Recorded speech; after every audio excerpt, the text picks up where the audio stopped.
and welcome to Flash Forward. I'm Rose, and I'm your host. You might notice, if you are a regular listener, that my voice sounds a little bit different today. I may or may not have had a little bit of a karaoke experience recently, and I'm still recovering. But we are going to get through this together. What is this, you might ask, if you happened to download this without any idea of what you were getting yourself into? Great question. Flash Forward is a show about the future. Every episode, we take on a specific possible or not so possible future scenario. We always start with a little field trip to the future to check out what's going on, and then we teleport back to today to talk to experts about how that world that we just heard might really go down. Got it? Great. This episode, we're starting in the year 2028. Hey robot, play me my newsfeed. Something new and quite frightening appears to be happening with the Nicole-Manso virus, commonly referred to as NM. For decades, NM was a virus that appeared largely in monkeys and only occasionally in humans with mild symptoms. There have been a few small NM outbreaks over the years, but very few cases are severe enough to even report symptoms. Things began to change last year when cases of NM began appearing in Southeast Asia and Africa, accompanied by a host of new, strange symptoms. Those infected with NM reported strong cravings for dairy products like milk and cheese, as well as difficulty sleeping, restlessness, and a strong desire to be around crowds. Doctors only connected these cases with the NM virus after a young child was trampled in an intersection in Calcutta. Now, the CDC has expanded the list of countries that Americans should avoid because of NM. Health officials say they still don't know why the NM virus is causing these changes, how long they last, or whether they are in and of themselves dangerous. So far, there is no treatment for NM. Next.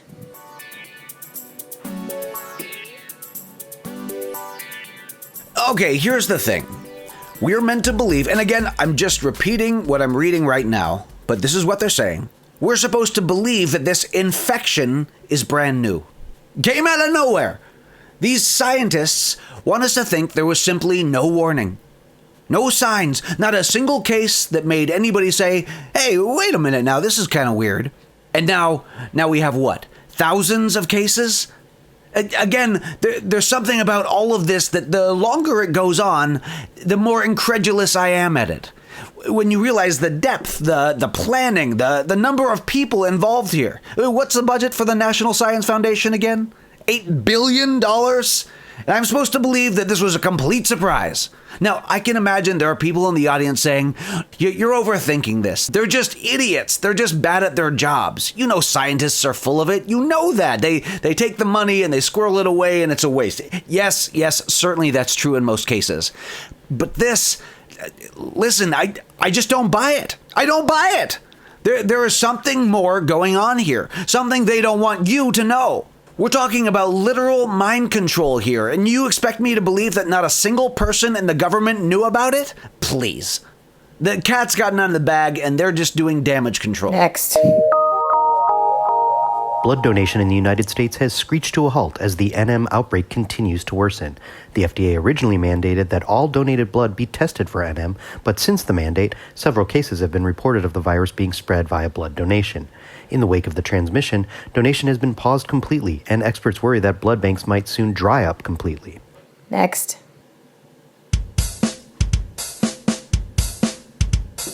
Welcome to another session with Dave and myself. Today we're going to show you how to protect yourself.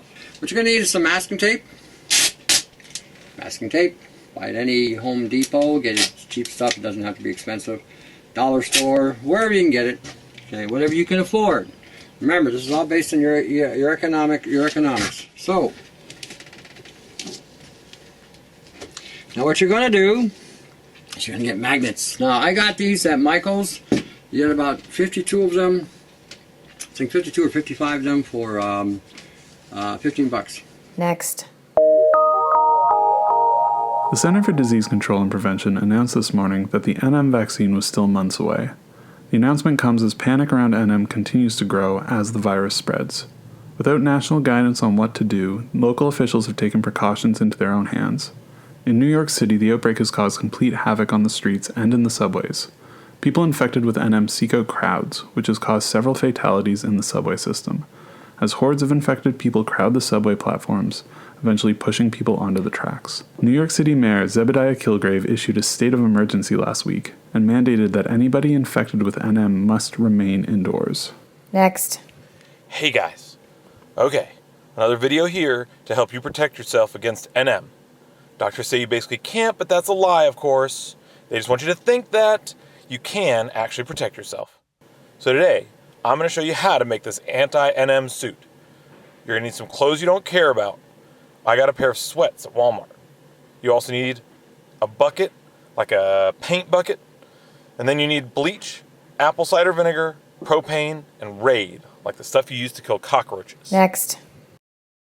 Okay, so in this future, a parasite has infected humans, making them behave strangely, wanting to eat new foods, seeking out other people, generally wreaking havoc and causing all sorts of weird things to happen. So basically, what we're talking about here is mind control by parasite. And this is an idea that's kind of at the heart of two recent science fiction novels. The Genius Plague by David Walton. The Genius Plague is about a fungal disease that spreads and takes root in humans. My name is David Walton. I am a science fiction author, and that's both who I am and what I do. So does that cover it? And Rosewater by Tade Thompson. Rosewater is about a very slow alien invasion and its effect on one particular man. I'm Tade Thompson. I am the author of the book Rosewater and other books. I work as a psychiatrist in a general hospital in my day job, so writing is my secret identity. In the Genius Plague, the fungus that we're talking about is earthly. The basic idea is that this disease, if you survive it, which most do, will give you a certain advantage. You'll have this fungus living symbiotically in your brain, and it allows you to think more clearly, make better connections, learn more easily, learn languages, especially communicate more easily with other people who have this same symbiotic fungus. In Rosewater, the infection is alien. It's an alien invasion story. It's a sort of redemption story. It's a story about the character himself, Kara. It's a kind of allegory about how Africa was colonized as well. So it's fun for all the family, really.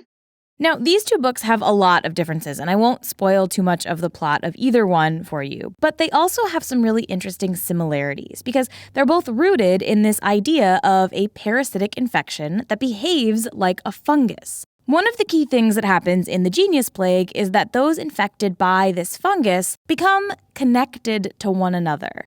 And that happens in Rosewater, too. People who are infected by this alien fungus-like thing can access something that Tade calls the xenosphere.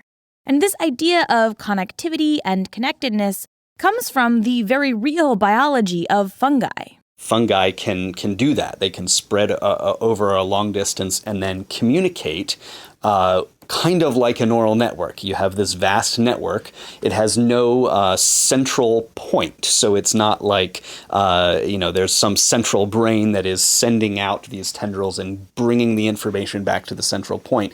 Every bit of it is the same. And yet it manages to have some very sophisticated functions where it's communicating and in some ways, you wouldn't say thinking necessarily, depending on what you mean by that, but it's making decisions, determining that really this bit of moisture is better over there, and these nutrients are better over this way, and but you could destroy any part of it, and the whole is still there. The main effect is for the storage and transfer of information, which is not so complicated for a fungus. The hyphae, the fruiting bodies and the long strands of a fungus, they actually have enough in common with a neuron that you could use them for nerve transmission. And that's that's the part of it that I really use from fungi. Like, okay, look, the way they're designed, you could conceivably transmit, neurons. You could transmit a nervous impulse along their hyphae. In both books, the parasite that has infected humans is mostly interested in surviving. It needs humans to do that, but it doesn't really care about humans or our well-being exactly. And one of the first things that happens in both stories when these infections begin to spread is that governments get involved. There's no way a government organization isn't going to get involved because it's a global thing. It needs command and control. It needs resources. It needs someone to have some kind of overreaching powers in order to make certain decisions. So you need an organization to do that. Otherwise, the human race is doomed. So, yeah, that is not, that had to happen. In the actual plot, there is a man who is working for the NSA who is seeing kind of subtly the changes that are happening in world governments and around the world as this thing spreads and starts really shifting loyalties and changing things and having to grapple both in that global scale and then his own personal scale with his brother who is a mycologist and his father who has Alzheimer's, which could possibly be reversed or even cured with this, whether this is in fact something that is good for humanity or not. And of course, this makes sense, right? If you have a parasite that is changing the behavior of people all over the world, that is a small issue. We talked a little bit about what might happen during an outbreak a few episodes ago, but this is a slightly different thing, right? It's not killing people, it's just changing them. And that's kind of scary too, right? How do you know who is acting under their own power and who is being secretly controlled by this infection? And in both books, different countries react differently to the infection. One of the things that happens when you get a visitor or a stranger that you don't know is that you project intent onto a stranger. And the projection that you do is actually based on what you would do if you were a stranger in a place. So the United Kingdom, for example, has a history of going to other people's countries and taking over their resources and taking over their governments, all right? There's a long history of that. So it is natural, for example, for the United Kingdom to think if aliens are coming, they're going to be hostile and we're going to have to fight them. In Rosewater, America just goes completely dark. The United States reacts in the way they do because that was basically an extrapolation of what's already happening. All right. More and more, you're kind of withdrawing from the world and pulling into your borders and saying, okay, look, we're just going to be America. The rest of you can do whatever the hell you like. Rosewater is set primarily in Nigeria. And in Nigeria, they just learn to live with these aliens. Africa, on the other hand, again, has already experienced colonialism. We've already been invaded by pretty much every Western nation there is. And we kind of have an idea.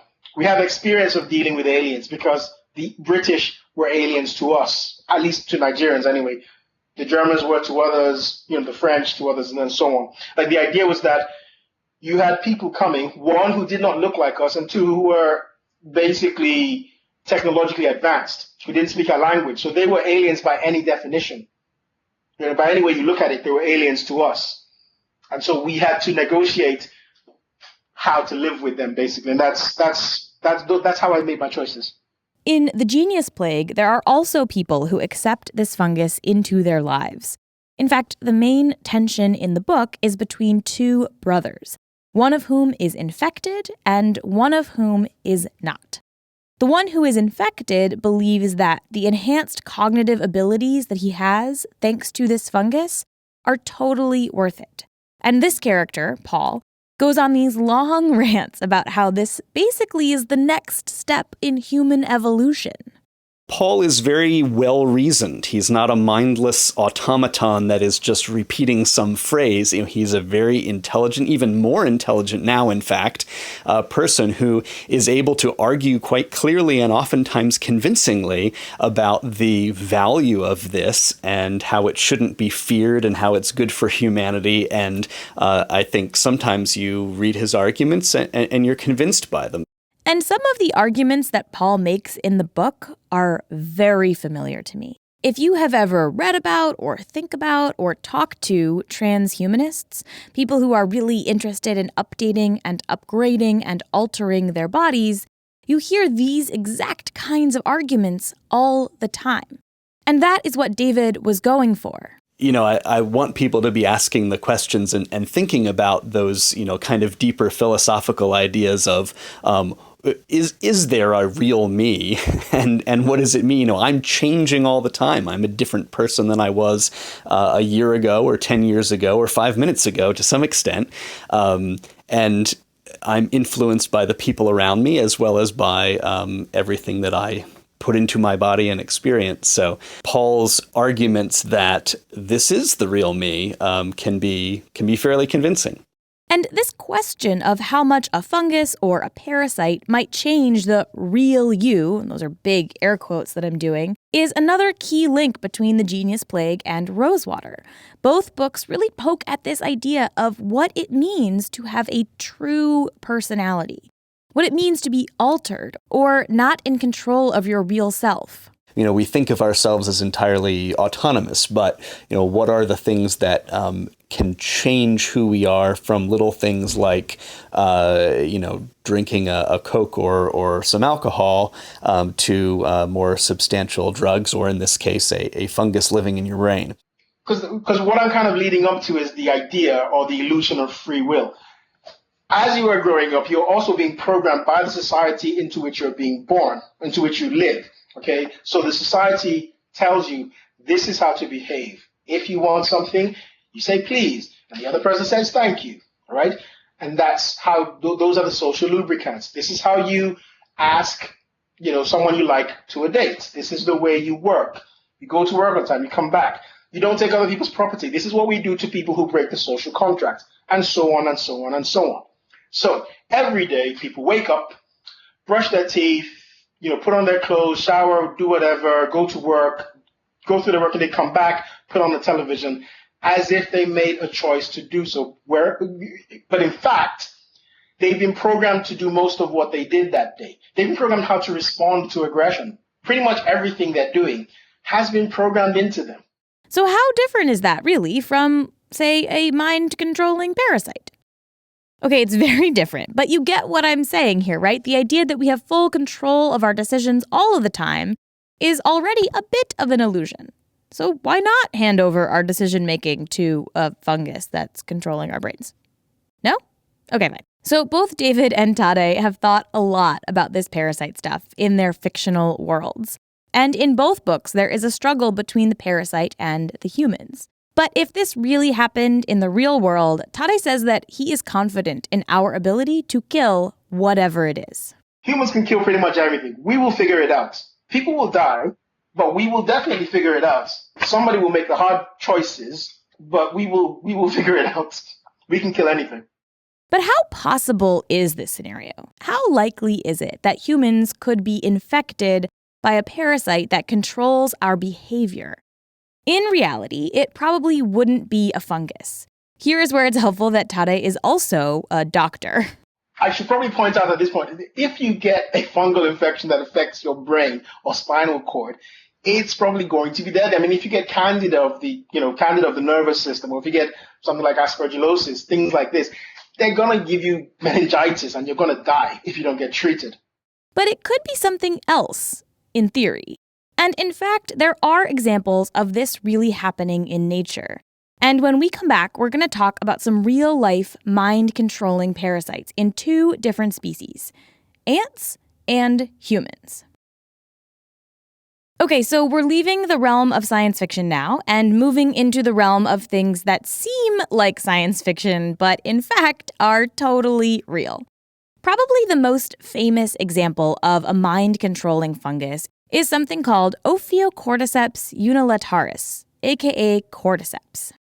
And generally, these are the fungi that we see infecting ants. And it's not that they just infect them and kill them, but they actually take over the behavior of these ants. My name is Charissa Becker. I'm an assistant professor of biology at the University of Central Florida.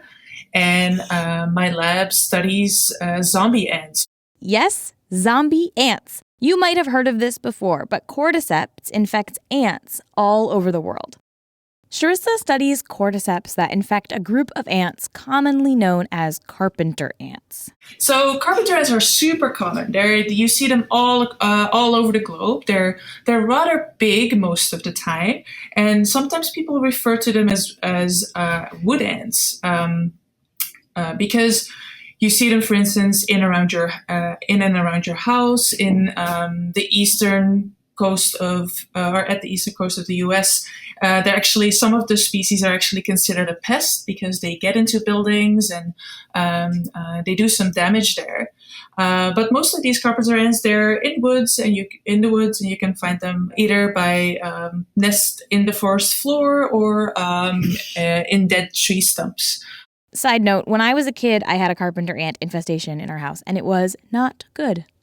Cordyceps is probably the most famous example of a fungus that infects ants. And Charissa actually got interested in studying these zombie ants after seeing a segment about them on the BBC. Just watching BBC Planet Earth, the easy way to get some knowledge about the natural world around us.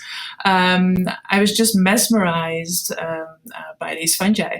So with the help of David Attenborough, let's talk about what happens when these ants get infected by cordyceps. First, a spore from the cordyceps infects the ant, and scientists actually still don't know exactly how that infection happens. So it could be one that the spore just lands on the ant, kind of attaches to it, and then is able to grow and push itself through the cuticle of the ant and go inside the body, or the spores fall on the forest floor. And then from those spores, other spore structures form, and then the ants kind of walk over this and pick up those secondary structures. So we think it's either of those two situations, but we don't know exactly what's going on here.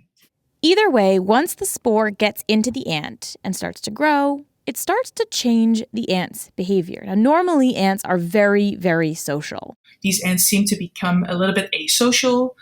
They don't react to their sisters so well anymore. And at one point, they decide to leave the nest, climb up the vegetation. Its infected brain directs this ant upwards. Then, utterly disorientated, it grips a stem with its mandibles. That's where they will latch on, so they will bite onto either a leaf or a twig, and this is eventually where the fungus kills them.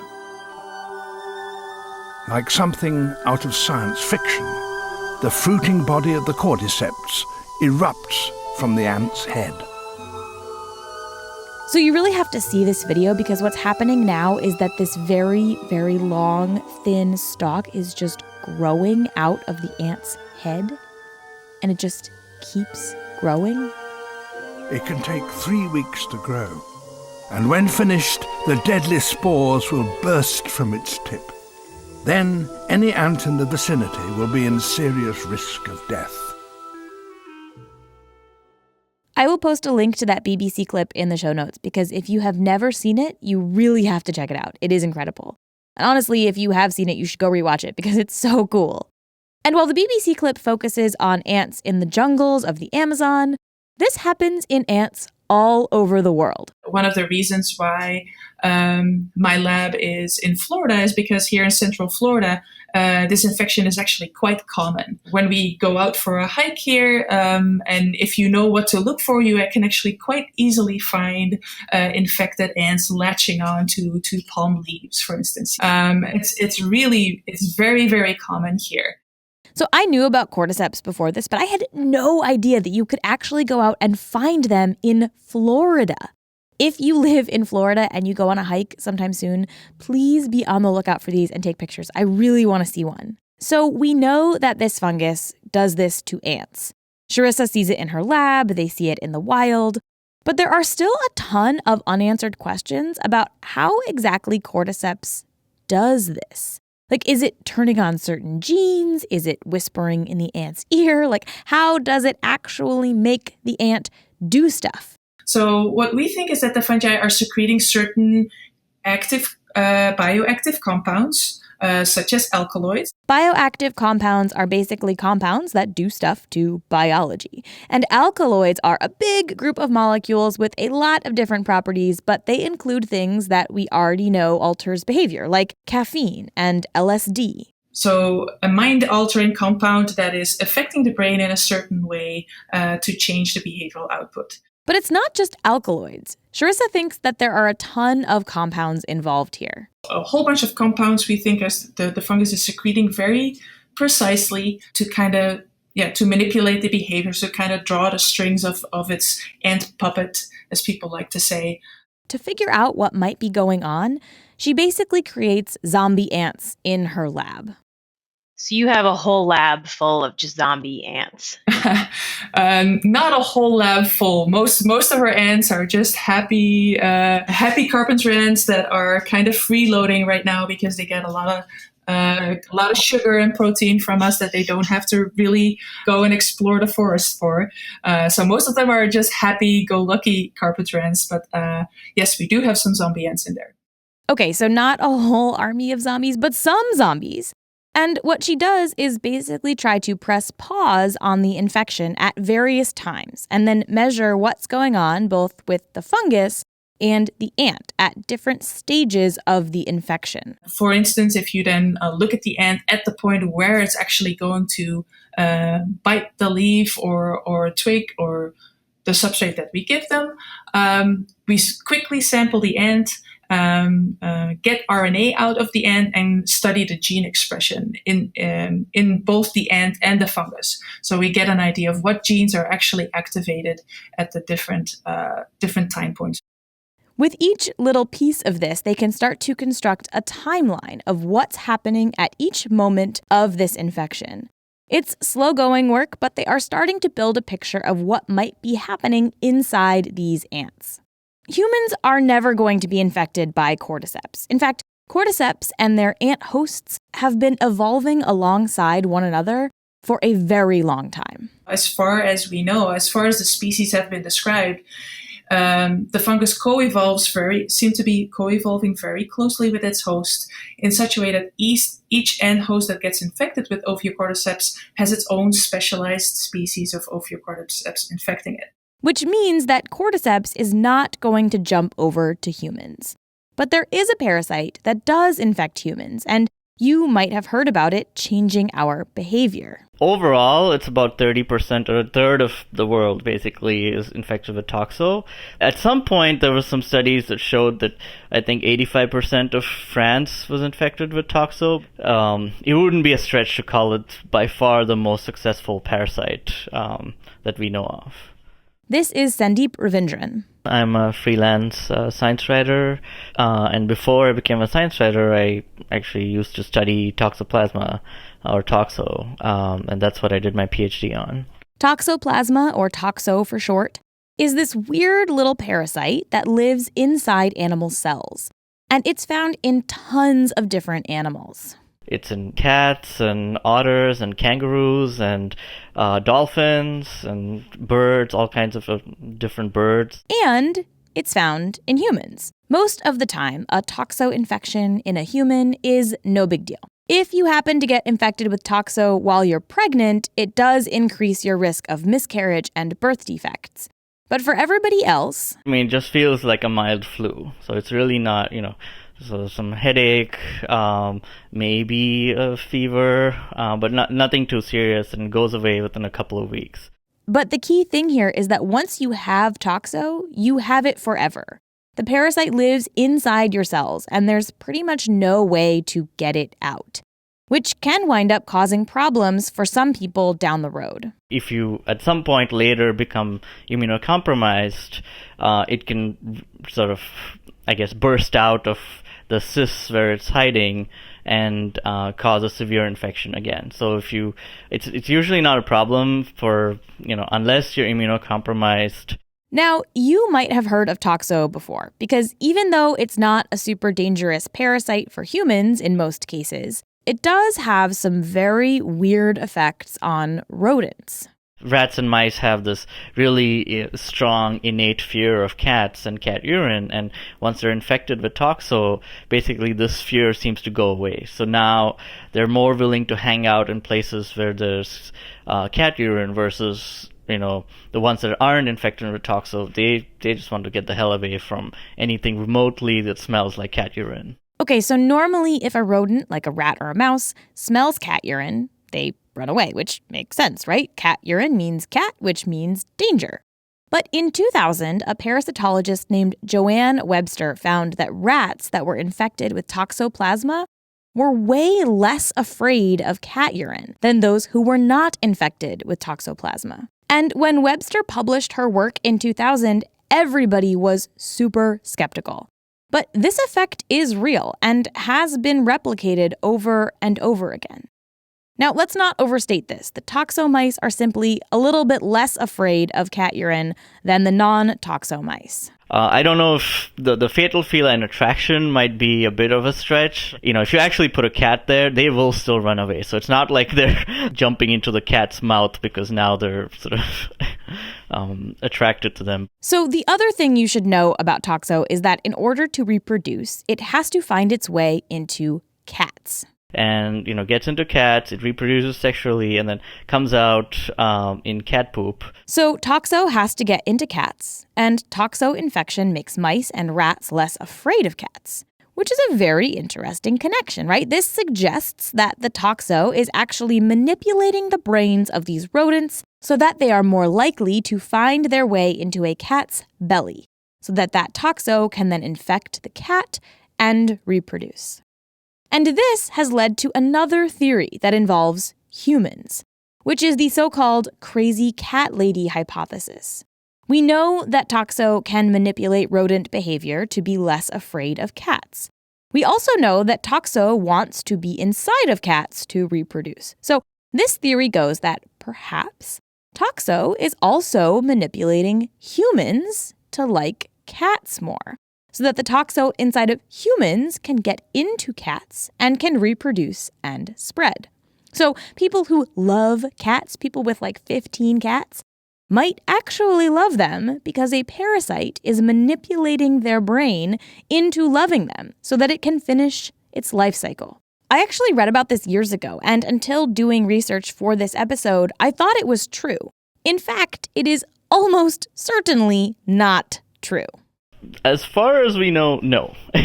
There's no evidence, or there's no evidence that is convincing that either being infected with toxoplasma either makes you like cats more, or makes you want to be around cats more, or any such thing, or makes you a crazy cat lady. There's nothing that supports any of that. In fact, researchers are not convinced that toxo is actually intentionally making rodents less afraid of cats, specifically in order to finish their life cycle. It might instead just be a coincidental side effect of another thing that toxo does, which is make male rodents more attractive to female rodents. We won't get into the nitty-gritty on the competing theories about how toxo works and what is actually happening right now. But patrons will get an explainer on this in their newsletter this week. So if you want that, go to patreon.com/flashforwardpod and sign up for the newsletter tier. So there's no evidence at all that toxo manipulates humans to like cats more. But that's actually not the only claim that people have made about what toxo might be doing to humans. There's been some studies looking at saying that if you're infected with toxo, you're more likely to get into traffic accidents or have episodes of explosive rage. There's even been some even more speculative studies that said that pretty much all global cultural differences might be at least slightly attributed to toxo. Studies have tried to make connections between toxo infections and suicide, schizophrenia, depression, and even things like business decisions. A recent study tried to make the claim that students infected with toxo were more likely to major in business than students without. Here is a headline for that study. Quote, "Want to be an entrepreneur? this cat parasite might help you. This is almost certainly not true. Most of these studies, in fact, should be taken with a huge grain of salt. I'd say the vast majority of these studies are one-offs that haven't really been replicated, or are not the most convincing. There is one small exception to this. I think the most the most studied is probably the association between toxo-infection and schizophrenia. And that one, there's been a ton of studies about this, and I think the consensus is that there's probably a small but real association between the two. Now, not everybody agrees that this link is real. Some studies find a connection, some studies don't. If there is any link between toxo and schizophrenia, it is probably very small.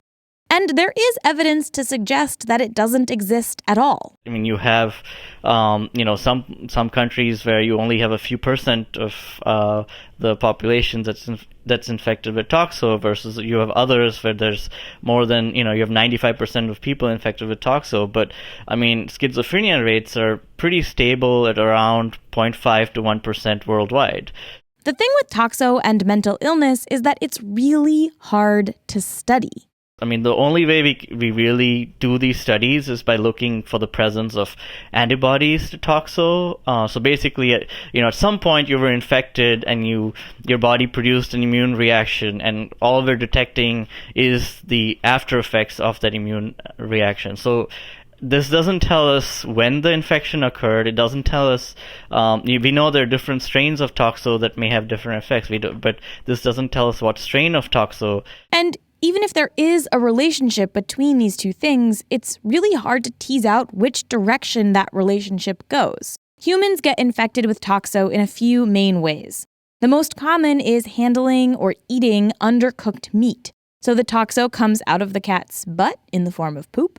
It gets spread into the soil, it gets eaten by grazing cattle or pigs, winds up in their meat, and if you don't cook your meat properly, you can get toxo from these animals. Another, less common way that people get toxo is by handling cat litter, since it lives in cat poop. Or you can get it by just handling dirt that has toxo living in it.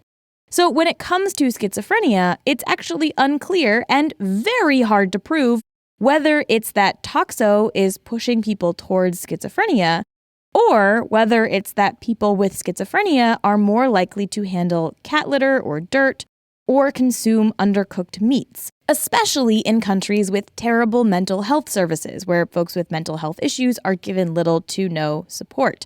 One of the ideal studies would be if you followed people, from, I guess, a young age before they showed signs of mental illness, and, were able to sort of check whether you were able to determine when they were infected with toxo. Did it happen before they had the mental illness, or did it happen after? And in fact, even in mice and rats, where the cat urine effect is very well established, scientists can't actually say very much about how toxo impacts the interactions of rodents and cats outside the lab. In fact, scientists don't even know if toxo-infected rats and mice in the wild are more likely to actually be eaten by cats. So even though it's compelling for us to think of toxo as sort of being this devious manipulator of behavior, even with the well-established effect, the toxo in rats, we don't know that toxo is actually getting any benefit from that. So the next time you see a headline about toxo being linked to personality or mental health or driving behaviors or whatever it is, put on your skeptical hat. And here's the thing, it's really tempting to talk about toxo as this parasite infecting people's brains and making people do things, whether that's love cats or run traffic lights or become entrepreneurs or have schizophrenia. And this gets at that same question that Tade and David were asking earlier. How many of your choices are really yours? And how many of them are being subtly impacted by some foreign entity? But when it comes to toxo, there's really no evidence that it's controlling our brains.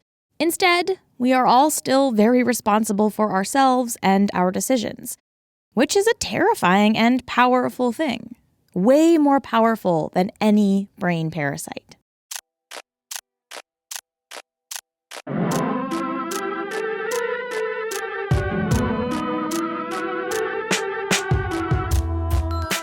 That's all for this future.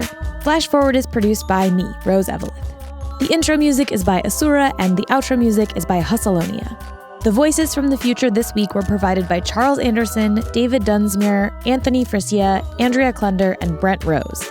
You can check out Brent's project, Connected States, in which he drives around the U.S. in a big van at connectedstates.com. You can listen to Andrea's podcast, The Creative Imposter, wherever you get your podcasts. If you want to be a voice in a future scene for Flash Forward, that is one of the perks of a $10 Patreon pledge. Wow. Whenever I need voices, I send out a little note to those patrons and people can sign up to do one. The episode art is by Matt Lubchansky, who is amazing, by the way. You should check out their art, and you should go look at the new magazine that they are creating at the comics website, The Nib. Go to membership.thenib.com to learn more about that. If you want to suggest a future that we should take on, send us a note on Twitter, Facebook, or by email at info@flashforwardpod.com. I love hearing your ideas. I try to respond to every email that I get. I think it's really fun to hear from you. And if you think you've spotted one of the little references that I've hidden in this episode, email me there too. If you're right, I will send you something cool. And if you want to support the show, there are a few ways you can do that too. Head to flashforwardpod.com/support for more about how to give financially.